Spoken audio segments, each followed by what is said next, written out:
Bismillahirrahmanirrahim. Assalamualaikum warahmatullahi wabarakatuh. Apa khabar tuan-tuan dan puan semua? Salam 29 Ramadan. Pada pagi yang penuh ceria dan barakah ini, saya sekadar nak berkongsilah dengan tuan-tuan dan puan ya. Tajuk kita pagi ni ialah apa yang boleh kita buat dengan duit raya anak-anak. Ini khusus untuk ibu bapa yang ada anak-anak ataupun penjaga lah yang menjaga kanak-kanak ni. Dalam sehari dua lagi kita akan menyambut Aidilfitri. Sudah tentunya anak-anak kita ini akan mendapat duit raya lah kan. Kalau contoh berkunjung ke rumah sanak saudara, berkunjung ke rumah kawan-kawan dan sebagainya ya. Tuan-tuan puan semua. Dan kebetulan, bukan kebetulan lah, ni pun ada orang kata edisi balas dendam raya kali ni kan, sebab 2 tahun dah tak dapat balik beraya. Jadi saya rasa kemungkinan ramai yang akan spend perbelanjaan yang banyak jugalah untuk berbelanja di hari raya Aidilfitri dalam sehari dua lagi. Termasuk jugalah mungkin ada yang spend untuk bagi duit raya kepada kanak-kanak, kepada anak-anak yang bertandang ke rumah. Okey, tuan-puan, kalau tuan-puan sedang menonton ini mungkin boleh untuk komen, mungkin boleh like juga. Adakah suara saya jelas? Okey, saya harap suara saya jelas ya, insya-Allah. Sekadar berkongsilah dengan tuan-puan semua. Okey, baik tuan-puan semua, apabila anak-anak kita mendapat duit raya ni, saya rasa mungkin kali ini banyak sikit kot kan duit raya yang mereka akan dapat. Sebab kali ini kita boleh untuk pergi berkunjung ke rumah-rumah lah secara bersemuka setelah 2 tahun kita ber-PKP kan. Jadi apabila semakin banyak rumah kita kunjungi, mungkin semakin banyak lah duit raya anak-anak kita akan dapat ya. Okay, cumanya saya suka dengan ada sharing daripada seorang figure yang saya kenal lah. Dia kata kalau boleh anak-anak kita ni bila mana dapat duit raya tu, janganlah kita dari segi etikanya lah dapat duit raya tu simpan teruslah kan. Mungkin tak perlulah nak buka, lepas tu check duit raya tu ada berapa ringgit, kemudian banding-bandingkan, yang ni bagi RM2, yang tu bagi RM5 dan sebagainya kan. Kebetulan pula depan tuan rumah ataupun depan orang yang bagi duit raya tu. Jadi itu satu etika yang agak menjengkelkan sebenarnya, yang kita sebagai mak ayah ni perlu untuk guide anak-anak kita lah supaya menjaga adab-adab ketika menyambut ataupun berkunjung ke rumah sanak saudara. Baik tuan-tuan, boleh jadi raya kali ini anak-anak kita akan dapat duit raya yang banyak. Kalau sebelum ni mungkin 100 kan, terkumpul hasil duit raya tu 100, mungkin kali ni 200 ke 300 ke dan sebagainya kan. Jadi kita sebagai mak ayah, apa yang boleh kita buat dan apa yang sepatutnya kita buat dengan duit raya anak-anak kita tu? Okey, sudah tentu itu duit raya itu ialah hak milik anak-anak kita kan. Duit raya itu bukan hak milik kita sebagai mak ayah. Tapi anak-anak kita tersebut, mereka ada hak dengan duit raya sebab duit raya itu diberikan kepada mereka. Jadi sebaiknya kita sebagai mak ayah janganlah kita gunakan duit raya anak-anak tu untuk kepentingan kita sendiri, kepentingan peribadi kita kan. Sebab sebagai mak ayah ni kita ada power kan, tapi gunalah power tersebut dengan cara yang sebetulnya. Baik, duit raya anak-anak ni boleh jadi anak-anak kita ni dia rasa teringin nak dapatkan mungkin mainan idaman mereka kan, ataupun buku ke dan sebagainya. Dengan duit raya tersebutlah mungkin mereka bagi tahu kepada mak ayah yang mereka nak sekian-sekian barang mainan ataupun buku kan. Okey, saya cadangkan sebagai seorang mak ayah, kita berbincang dengan anak-anak kita kan. Dan melalui perbincangan tersebut kita bagi tahu mereka yang duit raya anak-anak ni, duit raya mereka ni sangat bagus untuk dibuat simpanan, ataupun kita didik sifat menabung tu sejak daripada kecil lagi pada anak-anak kita. Okey, so mungkin mereka boleh belanjakan duit raya tersebut untuk beli dia punya barang mainan idaman, dan sebahagian lagi tu disimpan. Jadikan simpanan. Okay. So kita boleh bincang elok-elok dengan anak-anak kita tu.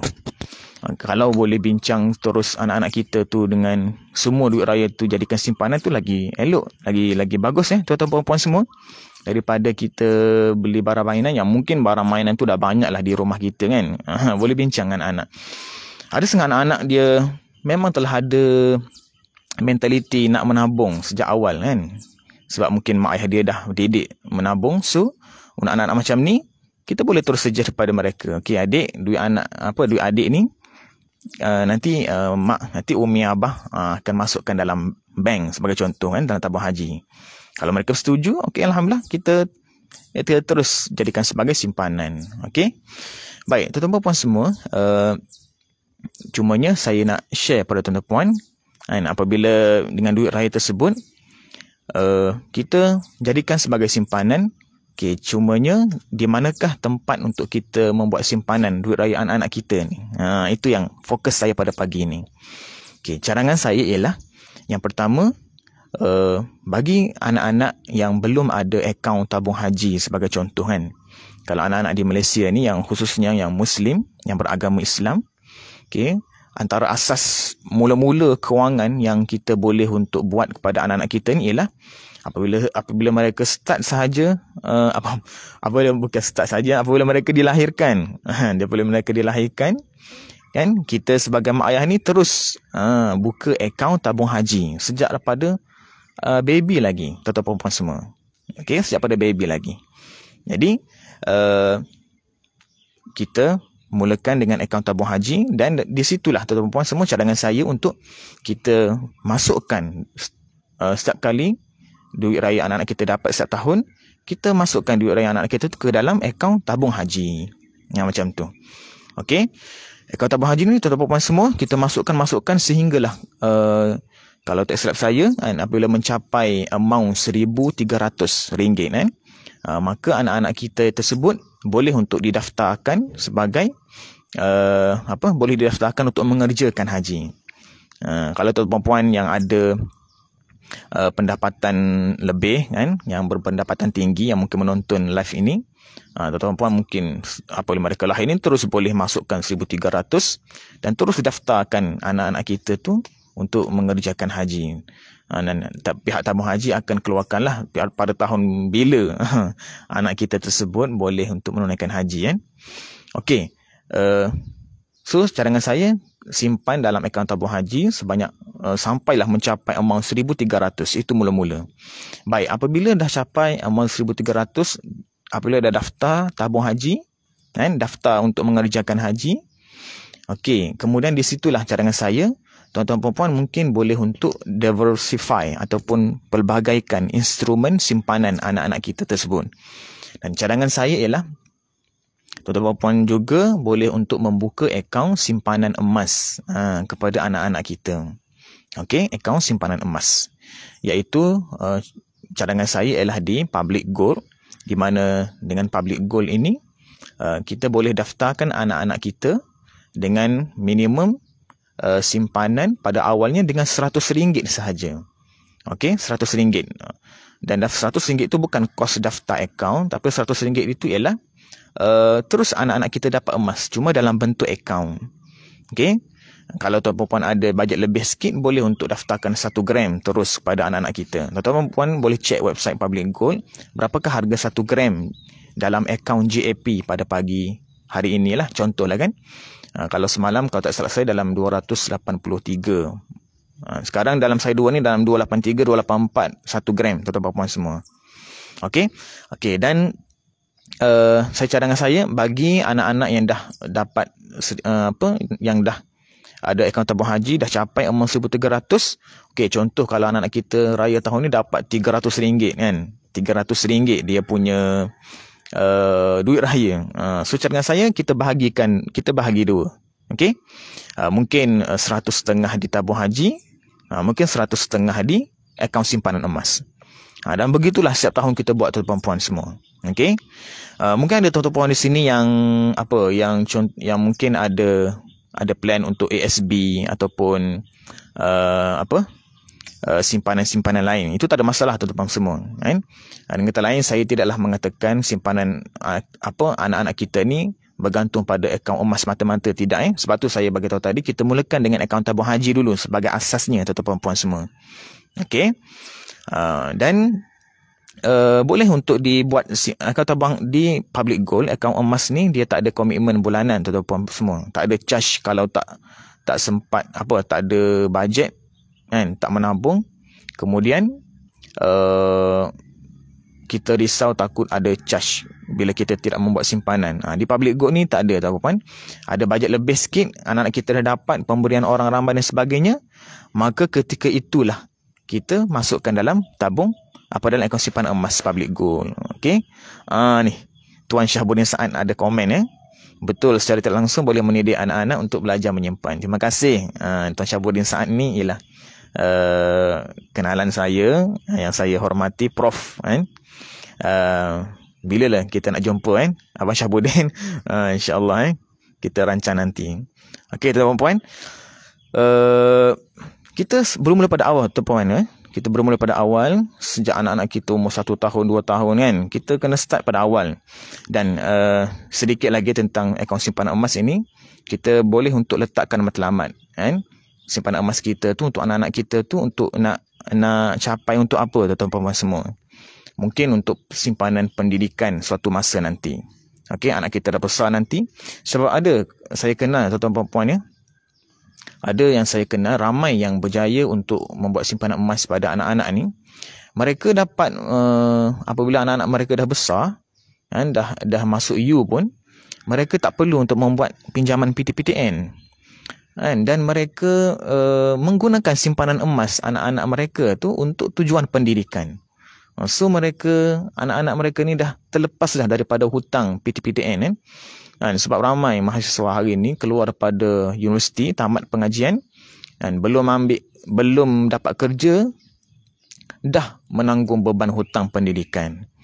Okey, tuan-puan.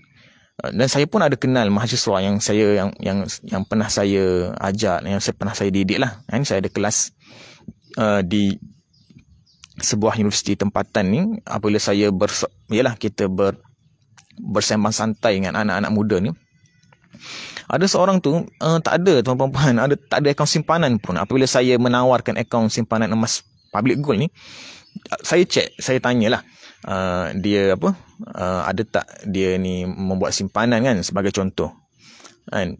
Bila saya tanya, tak ada, tuan-puan. Dia umur dah 20 lebih, dah 20-an, kan. Tak ada langsung simpanan, kan. Tak ada akaun tabung haji pun tak ada, apatah lagi simpanan-simpanan lain, kan. Dan bila begitu kita rasa risaulah, tuan-puan, anak-anak muda hari ni, yang sebenarnya masih ramai yang perlu kesedaran untuk kita ajar mereka membuat simpanan sejak kecil. Dengan cara itu dapat bebaskan diri daripada hutang, tuan-tuan puan. Okey. So, tuan-tuan semua, anak-anak kita ni yang saya 2 lagi dia anak raya ni, kan. Kita perlu persiapkan mereka ni. Kalau kita ada 5 orang anak, tuan-puan, secara dengan saya, kita buka akaun simpanan emas setiap orang anak-anak kita ni sejak kecil. Dan kita boleh bermula dengan modal serendah RM100 saja, dan boleh terus kita buat simpanan bulanan. Kalau tak mampu untuk kita buat bulanan, time ada bajet lebih, kita masukkan dalam akaun simpanan emas kita itu, simpanan emas anak-anak kita. Okey, tuan-puan semua. Tentang duit raya ni juga, tuan-puan, kalau mengikut ramai asatizah kita bagi tahulah, tuan-puan, ini just cadangan lah, kan. Sebenarnya bagi duit raya ni pada bulan Ramadan ini lebih afdal sebenarnya, kan? Sebab nilai ganjaran pahala apabila kita berbelanja ataupun sedekah derma ni lebih baik sebenarnya pada bulan Ramadan daripada bulan Syawal, kan. Jadi tuan-tuan mungkin boleh try benda ni, kan. Sebab budaya dalam masyarakat kita ni bagi duit raya ni pada awal pada hari raya, kan, pada hari raya Aidilfitri, maksudnya bulan Syawal lah.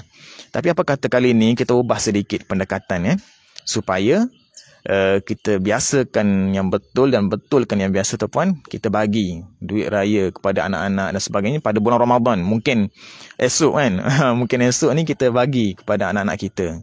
ataupun kepada anak saudara dan sebagainya, insya-Allah nilai ganjaran pahala tu lebih besar daripada kita bagi duit raya tu pada 1 ataupun 2 Syawal tuan-tuan semua.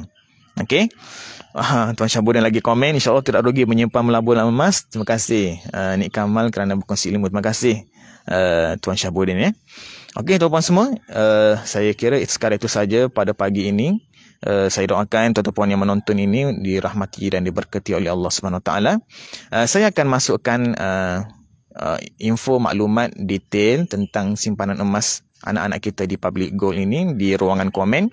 Tuan-tuan boleh klik link dalam ruangan komen tersebut dan insya-Allah saya akan guide tuan-tuan semua untuk membantu bagi menjamin masa depan anak-anak kita lebih cerah apabila mereka dewasa nanti insya-Allah. Okey. Tuan-tuan semua, terima kasih di atas perhatian dan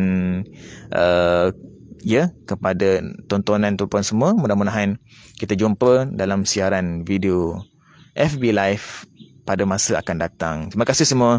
Assalamualaikum warahmatullahi wabarakatuh.